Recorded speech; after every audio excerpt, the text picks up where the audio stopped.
Hi, welcome to Parenting and Teaching with Richie Huffman. I'm Richie Huffman, President and CEO of Celebrate Preschools. On these podcasts, we'll be talking to real parents, teachers about what's going on at home, in the classroom, and everything in between. I hope you find these conversations informative, helpful, sometimes funny, and sometimes serious. So let's go ahead and get started.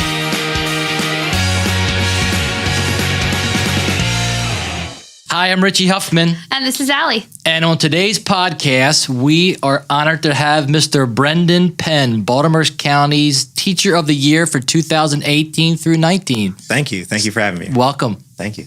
So, Brendan, we really appreciate you taking your time. I know your schedule's probably been off the hook and hectic, and It's been pretty busy. And everybody wants to speak to you and get you on the mic. So we really appreciate you taking the time with us today. Happy to be here. So currently, where are you teaching right now? So I teach at Lyons Mill Elementary, which is in Owings Mills, Maryland. Okay. And I'm a third grade teacher. Okay. So how long have you been there? I actually opened Lyons Mill Elementary. That's how I know Allie. She and I had the pleasure of opening it with him. So we are the original staff there. There you go. Really cool We're part experience. of the original crew. Yep. So Extremely hard, but definitely. So she taught first grade. I taught third grade. So I worked at Lyons Mill for 3 years, and I worked at Randallstown Elementary for 3 years before that. Okay. Also in third grade. What subjects are you teaching? In Randallstown, I taught everything. Lyons Mill, I was teaching more just science and math, but I've taught everything. I teach robotics, I think art, science, social studies, all those things are important to have in the classroom. So I try to teach a little bit of everything. Wow. So Brendan, obviously winning Teacher of the Year is fantastic. Has this been your biggest success in teaching? I mean, kind of other than opening a school, what kinds of things have just been really instrumental in your career so far? Without question. I mean, the last probably 2 months since I've won have been unbelievable. Just the amount of support, people reaching out, the calls, emails, texts. Have really been supportive. The students have been, it's like I won American Idol, so they're chanting my name and kids giving me hugs and telling me I'm their hero. So I mean, it's been amazing. So this has definitely been the highlight of my teaching career for sure. Yeah, I've never had any connection with anyone who's been in those ceremonies or those awards at all. So I remember I was at a different even more special then. Yeah. I remember I sat in my classroom this year though, and I was at Timonium Elementary this year with the autism program there, and I remember sitting at my computer and the ceremony was really long, which I didn't realize how long it was. How long was the whole recorded thing? 2.5 hours. Yeah. It's the elementary teacher and then the two principals, elementary and secondary. Oh, they do it it's together. 3 different ceremonies all in one night. So. That makes sense. Yeah, I sat and watched. The Baltimore County had it on the homepage, and I sat and watched it, and I had tears in my eyes. It's just so cool to know you and have taught with you, and I had a really proud moment from across the county. But I'm super excited for you. So, aside from Teacher of the Year, we brought you here today because one of the we keep calling them hot topics in education, is STEM right now, and you've been really heavily involved with the STEM program, and like you said, the robotics. And the Maker Lab, and I want to get into all of that, but can you give our listeners who might hear the word STEM all the time in social media or online a little bit of background on it? What does STEM stand for? What does it mean? How can it be tied to kind of like everyday life? Sure, absolutely. STEM stands for science, technology, engineering, and math. And so the focus was to teach these important components, but how do you blend them together? So how do you do a science lesson but integrate or blend together some technology and math? Because I guess teachers were feeling that they just were under a time crunch. And so how do you fit everything in during one school day or one full week? So it's really to integrate and sort of blend all of these disciplines together. I think teachers and parents all understand that that's important, that kids need to have these science skills, the technology skills, the engineering skills. But I think as a teacher, my question was always, how do I do that? It sounds great. Yeah, let's integrate and blend everything together. But how do you actually do that? And so that's what I really focused on in my classroom this year. And I adopted my thinking. It's called maker learning, which is similar to maker space. I've heard of that. Which is definitely a hot buzzword in the classrooms and education today. Maker space kind of focuses on making in a lab, usually the library where you're working on coding or engineering. I try to take those philosophies, those ideas, and bring it to my classroom in my daily social studies lesson or in my daily math lessons. So that was really how I blended those kind of components into my classroom. It was something that we did every single day, slow, and it took a while to sort of implement and get it really the wheels moving. But I think that it's important to integrate those disciplines into your classroom. And are you doing that just because you're passionate about it, or is it something that here in Maryland counties are starting to require, or are public schools already starting to integrate it into their curriculum? Yeah, and I'd like to know, like, what's the impact of this? Like, Sure. what are you seeing in the children? I mean, I can't say for sure all the counties in Maryland, but I know for sure Baltimore County is definitely on the curve towards maker learning and maker space. All of our science units are about making, creating, solving real world problems, because we want kids to be problem solvers and engineers. So I know that Baltimore County is definitely ahead of the curve, and I'm sure around Maryland, because it's such a great place for education, I'm sure other counties are doing something similar, but I know specifically in Baltimore County for sure is definitely on the upward tick of maker learning. So it's helping teachers get there by having it integrated and having it part of their daily day, rather than just having those teachers who go above and beyond to search online for how they can integrate it. And yeah, it's still a work in progress. I mean, it's definitely something that I was committed to, and I committed a lot of time in my classroom to that. Maybe some things where I committed too much time, but the benefits that I started to see towards the second half of the school year, I think were impactful, and it was time well spent. Like what, Brendan? Like what kind of impacts were you seeing? So in terms of maker learning, you want kids to have the freedom and the creativity to build what they're learning. So for instance, multiplication is a really main topic in third grade for students to master in math.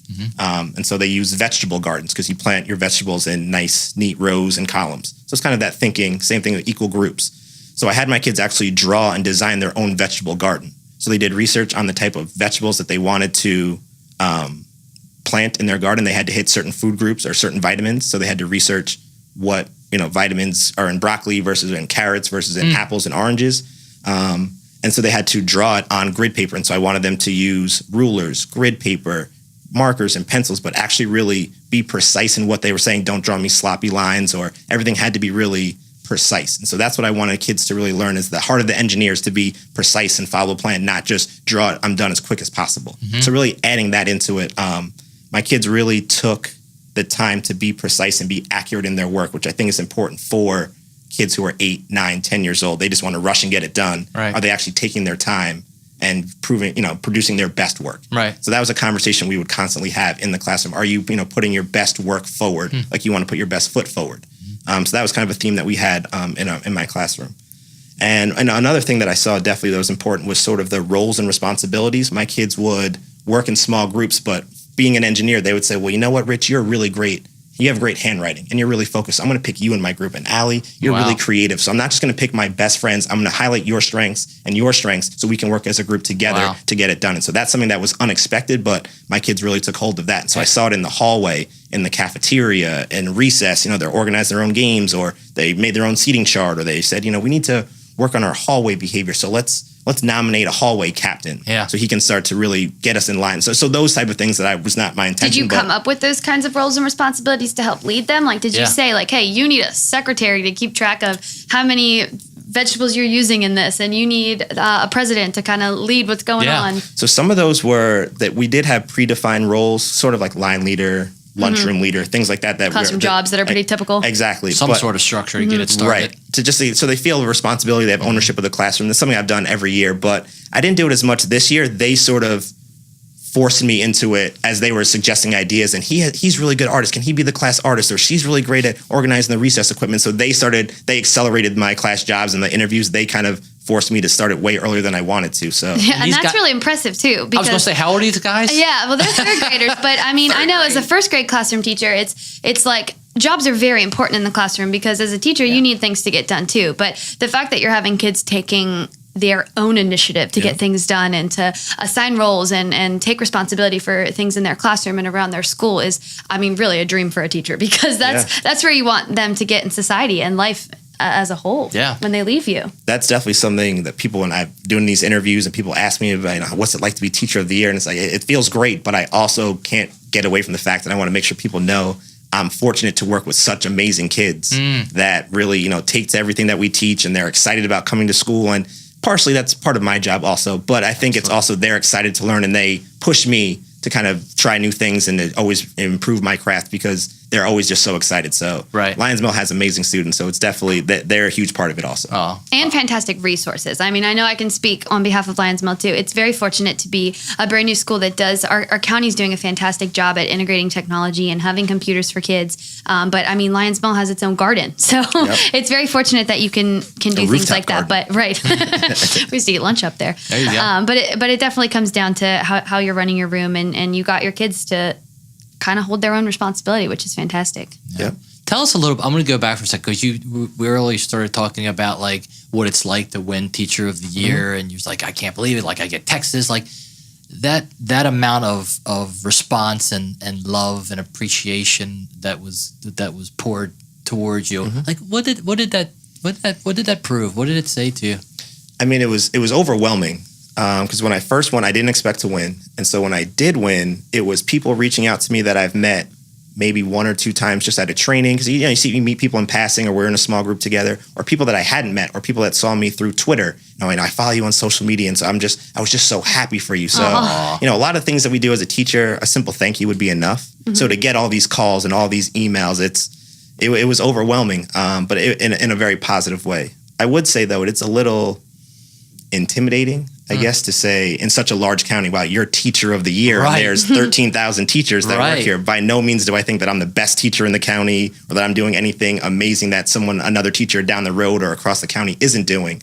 But it was explained to me that, I'm the face of teachers, and I'm here to represent and communicate all the great things that we're doing in the county. Oh, what a great way to say it. Exactly. And so that kind of made me feel better, because I was having a little heart attack about representing all these teachers. But it definitely showed me that, it's my job to make sure that I connect with teachers and I celebrate teachers. And we all have that teacher that is good to be off in the wings. They want to be quiet and they don't want to share all the great things they're doing. I want to celebrate that teacher and get them noticed and recognized, not just for the recognition part, but also I've met so many teachers that have just said, hey, I saw your project and it inspired me to do something in my classroom. And so that inspiration, I know we have such great ideas. So that's really my job this year, is just to promote as many amazing things that teachers in Baltimore County are doing. Yeah, and Richie and I talk a lot about how to make teachers feel appreciated, because it's one of the biggest things you hear among teachers is that you feel underappreciated, and it's a thankless job. So I think it's really cool that you're having these people that you know and love already, but also these people that you didn't know telling you how fantastic you are and how many things you've done that have inspired them, because it's a ripple effect, and it's just being a kind human who can pass that same thing on. So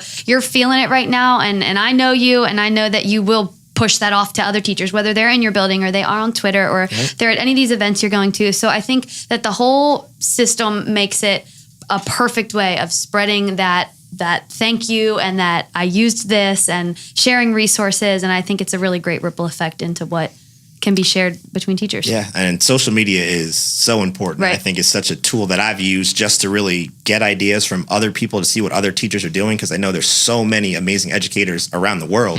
So I use Twitter just to pick people's brains, really, and just to share a little bit about what I was sharing. But then people started to follow me and pick up what I'm doing, and then they're sharing other things. And so I think social media, Twitter specifically, I know you use Instagram. And I use Instagram, right? But I mean, just to share what we're doing, just to add some positivity in the world also, because of everything that's going on. We see all these negative tweets. Let's throw out some positive tweets about all the awesome things we're doing in our classroom. Wow. So. Absolutely.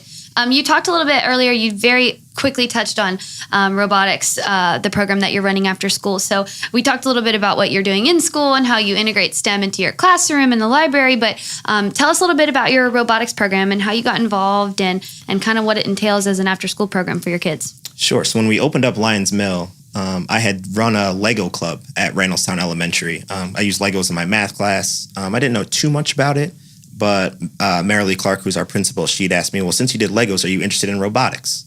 It's an interview. Of course, you say yes. Yeah. Of course, I would love to back up for a second, because Miss Mary Lee Clark is fantastic, by the way. Miss Mary Lee wanted everybody to have a club, because I mean, she felt really strongly about clubs. So before we even continued to robotics, that was a really important part of opening our school, is that everyone kind of took charge of something extra for the kids. And I didn't understand it at the time, because my previous school hadn't done really any. And a majority of the clubs are not paid through the county, so it's kind of a volunteer thing. But she was really passionate about it, and I took on a dance team club and yearbook, and so we all kind of got involved, and it's been really cool to watch this robotics program grow. So it was important also, because when we opened the school, we were taking students from other schools, so they kind of had that connection from another school, and so we wanted them to come to our school and have a sense of belonging, and have something that they could kind of rally around and build around. So that's really our clubs. So my Robotics Club, we use the Vex Robotics platform. So Vex Robotics is a company based in Texas, but it's a worldwide competition and a program that's used by a lot of teams. I have some stats here. There's 11,500 teams from 40 countries playing. So it's a huge, sort of similar to Legos. But it's a huge platform. And Vex has a website people can look up. Yep, VexRobotics.com. VexRobotics.com. Cool. And so it's great because there's a couple different levels for different age groups. So there's the IQ, which is for elementary and middle school students, and the pieces are all plastic.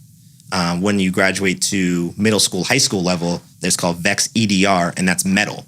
So the kids are actually cutting metal and really programming real wires and things like that. And there's also a college portion of the competition as well.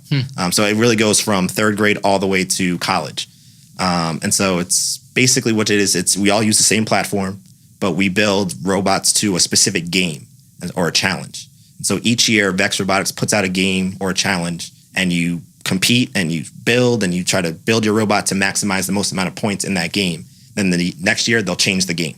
Still the same pieces, but the different game. So you can kind of change your robot, make different changes, make adjustments. And so it goes on. So the kids can save it almost and keep revamping it as they get into older grades to match the game, or do they have to completely rebuild? Usually they try to keep it where you have to rebuild the whole thing. Okay. So it's not, you can't just take the one small piece from the robot and we just had to make one small change. Now we're ready to go for this one. You kind of have to it's a big project. revamp your thinking. Yeah, absolutely. So we started that we've been doing it for about 3 years. I had about 40 kids to start off, and that was a lot of kids. Right. And it was very hard to manage. I remember seeing them in the hallways. Yeah. They were just like lined on the floor. Yeah, and I didn't really know what I was doing, so it was definitely a labor of love, but I was definitely learning along with them for sure. So this year, we had some moderate success this year. We had 6 teams compete. We had 5 teams go to the state tournament, and we had 1 team actually win the Maryland State Championship for the Design Award. Wow. And so they got to go to the World Championships. And they were both girls. Both girls, girl power. Wow. Yeah. Girls run the world. So where do these children, what do they pursue after something like that? Like, what is that stepping them towards? Really anywhere. I mean, the possibilities are endless. And that's what's so great about it, because it's not just about building and driving your robot. There are a lot of different components to the actual tournaments or the competitions. Yeah. So when you go, you build your robot, and we put it on the table, and you're matched up with a team that you don't know. So it's not like battle bots. You're not trying to crash a robot into the other robots and destroy them. You're actually working together. And now, Rich, maybe I just met you for the first time. We've got to develop a strategy right now. Yeah. Cool. Look at your robot, look at my robot. What can we do to score the most points? So that's collaboration, that's communicating. And so a lot of the kids that are into robotics are the most social kids. Well, this program kind of forces you to communicate. You have to communicate. You can't just build up by yourself and drive your robot. You have to have that communication piece. So many life skills in there. Yeah, absolutely. And so I got the goosebumps. That is so I know. cool. And so all the kids, they have to even keep a notebook. So they have to document every change you make, all the competitions you go to. And so at the state championship, the design award was based on my students. There's interviews. So based upon their interview by the judges and their notebook, they were able to explain how they built the robot, why they built the robot to match that specific game. Yeah. And so the judges were impressed that they were designing that award. Huge writing skills too. Oh, absolutely. I mean, we've been talking about science and technology and math, but that's a huge writing skill for those girls too. Absolutely. And being organized and being precise in their calculations. And so their driving wasn't the best. And that's really the main part when you think Vex Robotics. Most people think it's about the driving, but we were able to go to the World Championships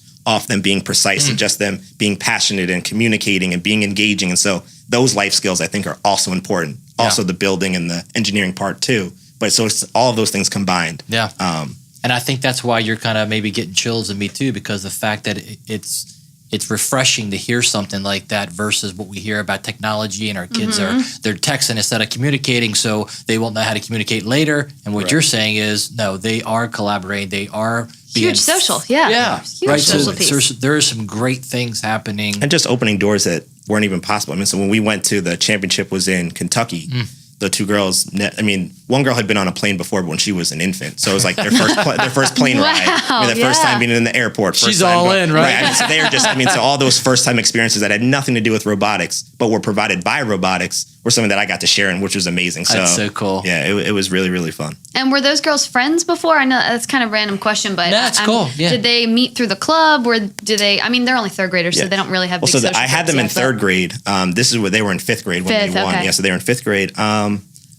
I don't know. I wouldn't say they were best friends, but they're 2 overly friendly girls where they decided they were matched up together. They decided they picked their own group. They decided to work together. And so they were really focused, and I really didn't have to give them much direction. They would get their kit, get their notebook, go off in the corner and just start building. Wow. You guys are blowing my mind because I have a 3-year-old, not a 3-year-old. I have a third grader. Okay. I had a 3-year-old. I have a third grader. I just could not imagine him doing the things that you're saying these kids are doing. Maybe I'm just not putting him in the right atmosphere or challenging him enough. And I think that's a good point. I think it's once kids see it and they see sort of the opportunities. And so one of the best things about this was Vex Robotics live streams the competition. So as my kids are competing and it's 9:30 in the morning and we should be at school, all the kids at school were able to watch the live stream. So now they're seeing their peers on TV sort of competing in this worldwide stage. And we got matched up with a team from Korea and a team from Georgia and a team from Texas. So we're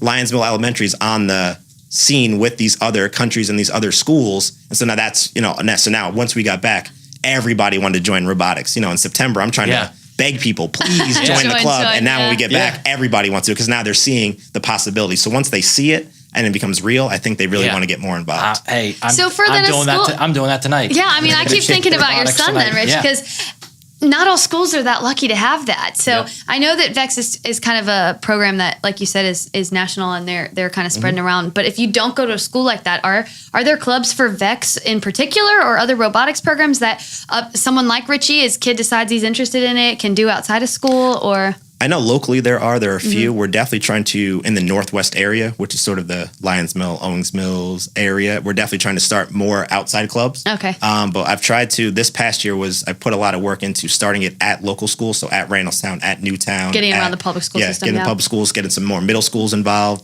So we have not just elementary schools, then you go to middle school, our schools don't offer it.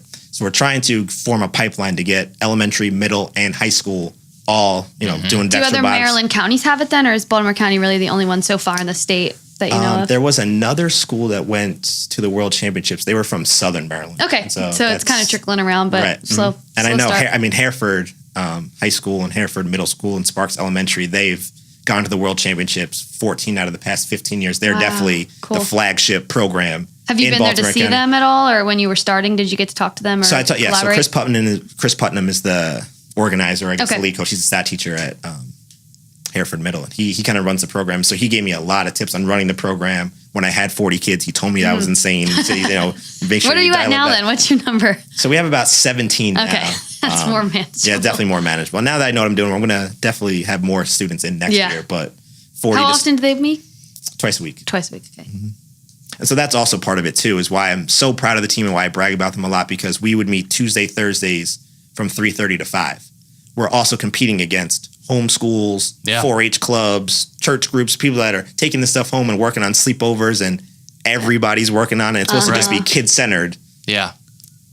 Or just the kids really working on it. So I always told my teams, listen, Mr. Like Penn that says, science fair trifold that you know. Exactly. With the calligraphy and fancy handwriting. Yeah, you wrote that and the rocket that took off. Such a nice job. Like I don't grade your homework every day, and I see your handwriting on Monday.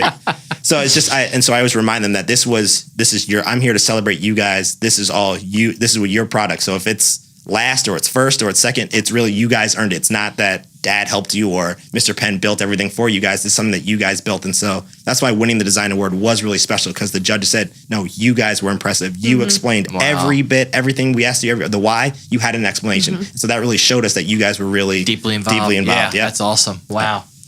So we talked about how not all schools have robotics, obviously, but I know that there are parents who are seeing this on Pinterest or online, or their kids are doing it in school.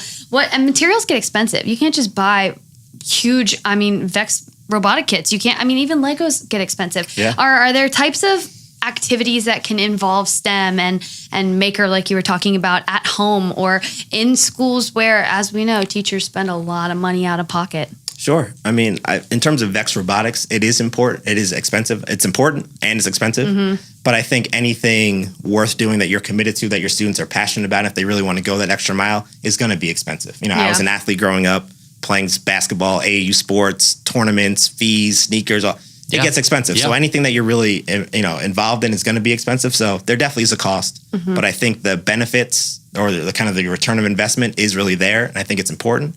And will be substantial. So I think that's important. But But in terms of things you can do with the house, just kind of STEM activities, maker learning, I mean, it's really just adopting your thinking. Anything that your student is interested in, and, if they're reading about it or doing any sort of research about it, that's maker learning right there. If they're reading, writing, taking notes, deciding what's important information, that could be maker or STEM right there. If you're baking a cake and you're cooking, I mean, that's dealing with temperature, that's dealing with measurement, that's dealing with, so if you go to the grocery store, have your student shop for you and have them add up the groceries before you even go, or have them weigh the food. How much is this if I buy 2 pounds of apples versus 1 pound? So there's lots of things that you could do with your student just, when you're out and about and you're running your daily errands. That is maker learning. Or make me a schedule. We need to go to these 3 spots. Let's make me a schedule of what we need to buy, and just have your kid involved in these excursions. That could be maker learning. Yeah, I love those ideas because they're all free. And I always think like projects and crafts and making things, because you hear the word maker and you think, make things. I hate it because he's making me feel horrible as a dad. But honestly, if you'd asked me this at this time last year, I would just say, get some popsicle sticks and some water coffee bottles. filters. Yeah, exactly. And glue I know. together. I kind of think that way too. But I also, I went down to Charlottesville, Virginia for a training around this time last year. And what I saw there in terms of maker learning is some students were taking laptops, old laptops that were refurbished, and actually taking them apart. Oh, and so they asked them to say, "What's so many old cell phones laying around my house?" Exactly. There you go. What do you got at home, Rich? And so they gave us a toaster when we were in the training part. And they gave us a toaster and said, "Find the single most important piece of this toaster." And so we took it apart, and we're talking about the circuit boards and the electricity and the cords. And so we decided that the thin piece of metal that holds the handle down was the most important piece. But through that conversation, we're talking about screws and simple machines and electricity and circuit boards. We didn't make anything. We actually took stuff apart. We actually made a mess. But we had that conversation about the simple machines and all this. So even taking something apart could be maker learning. Yeah. Having that discussion, having that experience. So those are just some tips that we could do, and some things that opened my eyes to maker learning. Doesn't have to be everybody makes the same model and Mr. Penn's running around to finish it and you got frustrated and you weren't here on Thursday, so now I have to make it all work. It's about what was your idea? What was your idea? Did you make improvements? Did you follow your plan? Yeah, and you called it an experience. Exactly. You said it quickly, but that was my favorite thing you said. It was, what experience did you get out of it? And did you learn something here? Yeah. Yeah. That's meaningful awesome. learning experiences. That's what we try to provide for our kids. Okay. So when I get home, I'm finding an old toaster. I'm going to throw it on the table. Plans for the 4th of July. Boys, let's smash at it. Smash at it. Or no, really ask like, what's the most important piece, or what could you take out of this and it would still work? Yeah. Or what do you need? That's a creative way to look at it too. What's the most important part? Would it work without the circuit board? Probably not. Would it work without the plastic cover? Probably. So what's essential? What's non-essential? How do they make that? What's it made out of? Just having that conversation, getting kids thinking, and then let your kids, wherever they go with it. Wow. They're probably going to smash up a lot of stuff in your house. So I know, I apologize ahead of time. I must have like 4 cell phones at home. I don't use it. You want them, Richie? I'll bring them. Well, it's like you said, once you get started down this path, you're all in. You're all in. I right? mean, it just opens your eyes, and so you start to see things all over the place. Yeah. And so where I open up my phone and just record a quick video. Hey, kids, I'm at the grocery store. I'm at Home Depot. Actually, I was at Home Depot buying plywood. I need this. I need 8 inches of plywood, but I only have it in segments of 32 inches. How much does he have to cut? Or just making sort of real world math problems to get kids thinking about those things when they're not just glued to their phone while mom's shopping. I can actually do a little bit of math, do a little bit of shopping, do a little bit of social studies, research. Yeah, and if you record that and show that to your class, they're going to lose it. Oh, they love it. That's a great way to excite them about that. That's a boring math problem if you just ask someone how many pieces of wood to make the fence. Right. I did that in school growing up, but video of Mr. Penn saying, how much wood do I need? I'm at Home Depot, guys. They're going to freak out. Yep. It's such a cool way of thinking about it. And I would show them not only that's your math problem, but how did I make this video? My cell phone and my face. Your mom has a cell phone. You can make your own video. So you give them that opportunity. Then they're starting to record their own math problems in the grocery store, their own problems. And Mr. Penn, my mom texted you a video that we made over the weekend. And so they're starting to learn outside of school and on the weekends. And so that's something that's like, that's a good thing. They're getting excited about it because you are. Exactly. And so they can feed off that too, but giving them their own passion. Well, if you're interested in Black Panther, you're interested in robotics or cooking, I'm going to give you that time sometimes, not a lot of time, but sometime in school to make sure you can have time to explore those passions. Yeah. I have a thought and a question. Sure. So my thought is that I know what makes you Teacher of the Year. I think it's the way you think and your thoughts behind it. I mean, thank you. You just the way most teachers don't think the way you think. I mean, you're very creative, and just listening to you is inspiring to me as not only the CEO of Celebrate, but also as a dad. Awesome. So thank you. I appreciate that. So that's my comment, my compliment. My question is to back that up is almost like at what point did you know that you were going to take this gift that you have and become a teacher? It's a good question. I've just always liked working with kids. Like I said, I grew up playing a lot of sports. So, the team dynamic and working together and collaborating and physical activity was always important to me and something that I always thought was fun. So going through college, I always kind of mentored, through sports. So I'd always coach a little league team or be a counselor at a sports camp, things like that. And so I worked with a school called Little Flower, which was called the Special Acts School in New York. I'm from New York. Okay. Eastern end of Long Island. And so this school was for students that needed like severe special ed needs. They were removed from their home district schools due to suspension or expulsion, or they were in the foster care system permanently. And so one of the interesting things about working at this was not only did the kids go to school there, but a majority of them also lived on site also.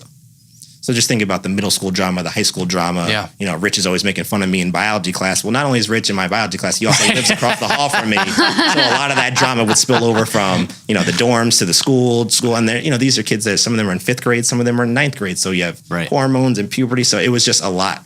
But that's when I really, so they invited me to the school. Well, you do the sports thing. Can you come into the school and just help out? Can you be a one-to-one with a special needs student? So I started doing that, 3 days a week. Then I started doing 5 days a week. And then why don't you be a teacher's assistant? And then I was in college. So then it just all started to fall into place. And it was just like, this is what these kids need this. I'm 7 miles down the road playing sports, going to the beach, hopping on a boat, going fishing, sailing. But then right down the road, these kids are no different from me. Yeah. They just have the lack of opportunities that I had. My parents worked hard, gave me everything that I wanted and needed to be successful, to be sitting right here with you guys today. Those kids could be no different. They could be me, but they don't have those opportunities. So my job, I was inspired to just say, you know what? I want to make sure I provide those opportunities no matter where I am, if it's Long Island, New York, Maryland, Baltimore, wherever. Just make sure kids have those meaningful learning opportunities or experiences. Yeah. I'm calling Ellen. Who? A little off topic, but Ellen DeGeneres? Yeah. Little off Ellen? topic. I love you, Brendan. Tell me, it's so great. Yeah, it is. I mean, to seek out that mentorship. I mean, who was the first child do you think that you really like? Yeah, that I had an impact on? Yeah, the first child that had an impact on me was Zion Davis. That's a name that I'll never forget. I'm not sure where he is. I think about him a lot. But he was definitely. He was a student in New York? He was a student in New York. Yep, he was my first student that I was a one-to-one with. He was 10 years old, not even 3 feet tall, illiterate. I mean, just, he needed all the love and support that any kid, that anybody needs. So, I mean, I think about him a lot. I don't know where he is, but he definitely opened my eyes to, again, look at myself or look at my classmates. We were all fortunate. Not everyone is as fortunate as me. What can I do? And clearly I'm having an impact on him, and he seems to like me, and he's gone through all these one-to-ones, and we're kind of finding I'm sticking, and it's kind of working. Right. I'm not sure what I'm doing, but it's working. So that kind of inspired me, just like maybe there's something there. Wonder where he is today. I know. How old would he be? What year was that? Do you know? I mean, he was 10, so that was about 8 years ago. So okay. He'd be 18. Maybe just graduating. Yeah. But I love what you said. Hello to Zion if he's listening. Yeah. But I love what you said, the impact he made on me. Absolutely. Do you think teachers can be a teacher and a mentor in a classroom? Absolutely. I think a lot of teachers are mentors. They don't even realize it. I think kids have a hard time, especially being teaching younger students. They have a hard time. They want to give you a hug. They want to say thank you, but you don't really get that meaningful thank you. And this is how it impacted my life. You kind of need to wait a little bit. And so I see that with teachers that I work with who have been teaching 15, 16 years, where their students are about to enter college and they come back, and I'm thinking about Mr. Broom. So, Ogechi's whole family came. So he taught all the siblings in one family.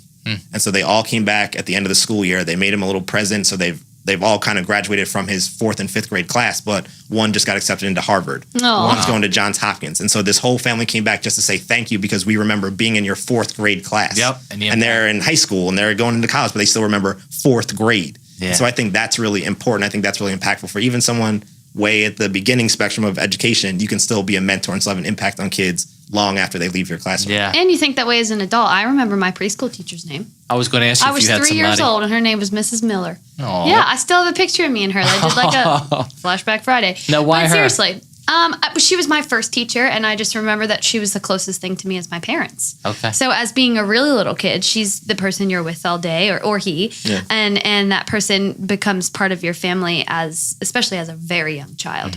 But I have middle school teachers that I loved. I had a Mr. Lance, and I remember the teacher I was with the day 9/11 happened, and I remember the social studies room I was sitting in with Mr. Schreckengost, and he was in the military, and I remember watching a slow tear roll down his cheek. And I'll never forget moments like that as a child. So as being a teacher, just finished my 7th year sitting here, I hope that I had that on my kids, but it's almost inevitable. Right. Yeah. Was there a time where you knew you wanted to be a teacher? Yeah, I worked in the special ed class when I was in high school, when you can kind of do that half-day work study. Okay. I was a little bit of a go-getter, and I finished like all my classes in like 2.5 years in high school. So I qualified for work study, and I hung out in the functional living classroom where there's students that go to school till they're 21. And I did it just because I wanted to. And I just hung out in there all day. And I was just that kid that wanted to find the kid sitting alone at lunch. And then I said, I should do this. I like kids with special needs. So. And I think that's good that you recognize that in yourself. I think there's a lot of people who have that and they're just not sure, what can I do with this? And so we definitely want as many people. We need more teachers. I'm just thinking, did your parents ever try to talk you out of being a teacher? Like, Brendan, you don't want to be a teacher. Not that I want to put mom and dad on the spot. I apologize. My parents would never talk me out of a job. So as long as the JOB and they gave insurance and somewhere I could go every day, they were happy with it. No. So Brendan, you should be a teacher. Right, exactly. Yeah. You need to be a teacher quickly. Yeah, for me it was you should be a teacher, but can you maybe just go in state to college so it's not as expensive? Okay. But I was like, no, I want Towson. So Okay. Yeah. I would just say So as we head into the summer, like what would be some of your recommendations for parents and children to kind of stay, I guess the word fresh. Yeah, I was going to say fresh. Fresh throughout the summer to make sure they're prepared for the following year. Definitely stay active. I know it's hot outside or a heat wave, but definitely keep your kids active. Physical activity is very important. Fine motor skills, something that I really believe in. Hand-eye coordination can translate into the classroom. So definitely stay active, stay hydrated, of course, because it's so hot. But definitely stay reading. Definitely find something that your student is interested in. Contact your student teachers to find their appropriate reading level, which their teacher should be able to provide. Or if you have an idea of where your students or their reading level is, to make sure you're getting appropriate books. But get them books that they're interested in, that they're passionate about on subjects. If they like graphic novels and comic books, find those books on their level. Just keep them reading all summer. It'll have huge benefits when they go back to school. And everyday things too, like you said, at the grocery store, signs while you're driving. Yeah. I always told my parents that, especially for little first graders and some of our little babies in preschool, is recognizing a stop sign and important text in our community that can kind of relate. Yeah. That's geometry right there. Talk about this. Yeah. So I do, before we wrap it up, I do want to make sure that our listeners know that if you go to www.celebrate.com/STEM, I've put some of my personal favorite resources up there. You can find websites, great Facebook groups for parents to log into and find pictures and videos and resources for their students. And there's also some awesome apps that you can get. There's free ones listed and a couple paid ones that I've used with my students and that I love. And I've also talked to some of the STEM teachers I've worked with through my career that have also recommended them. So again, that's www.celebrate.com/STEM. So what's next? What's next for you? What's next for me? Summer break. Summer break. The World Cup. You're going to get a break? Yeah, I've been on break. So I had to do some presentations last week. So this has been my first week of actual vacation. I didn't do much. Okay. Like I said, It's July already. I know. It's July 4th is tomorrow. Yeah. When do you have to be back in the classroom? Not until late August. Okay. I think the last week in August. So we have some planning things to get ready to open houses and get back to school stuff. Right. Really just taking it easy. Okay. Good for you. Going on vacation a little bit. Going to Hershey. Not Hershey Park. Hershey like Hotel. chocolate factory? Oh, yeah, that's a great hotel. Yeah, I'm from Lancaster, PA, so I've been there. So you gotta give me some nice tips. and close. Yeah. So we won a little trip for there, so we're gonna do that for the anniversary. So fun. That's awesome. So headed to the state finals. Headed to the state finals. Yep, that's in October. And then off to the nationals. And off to the nationals. All right, we're voting for you, Brandon. I got Celebrity's vote. Awesome. I hope you guys vote. I think you have a lot of votes, and I think that, as you said, it's a really impressive group, and so that's also one of the amazing things about being selected is also getting to meet all of the educators from around the state. Because I'm not from Maryland, so when people say I'm from Garrett County and Cecil County, Cowett County. I'm like, oh, that's great. I have no idea. I should Google that. I do the same thing still. Right. It's hard. But then they're talking about, even though Baltimore County is such a large, diverse county, what it's like to teach in Garrett County or Allegheny County. So I'm getting different perspectives, different ideas. And so there's lots of cool events that we're going to do all throughout the year. So I'm excited to kind of get to meet all these other educators and get to really know cool them. Way to network and get yourself out there when you're not from the state. Yeah. And I would love to, I mean, again, you're probably halfway through this amazing journey that you're on, right? I'd love to have you come back and absolutely and hear the rest of the journey and hear the rest of your experiences. Cause I'm going to pick your brains on how to start a podcast because that's something I'm interested in doing. So, well, you're more than welcome to. Well, you can interview us next time. Yeah, exactly. There we go. Come on my podcast. Exactly. Well, we just wanted to again thank you for coming on. Thank you for having me. This is really fun. And just tell you again how proud we are of you and all the hard work you're doing and what you're doing in the classroom for our children.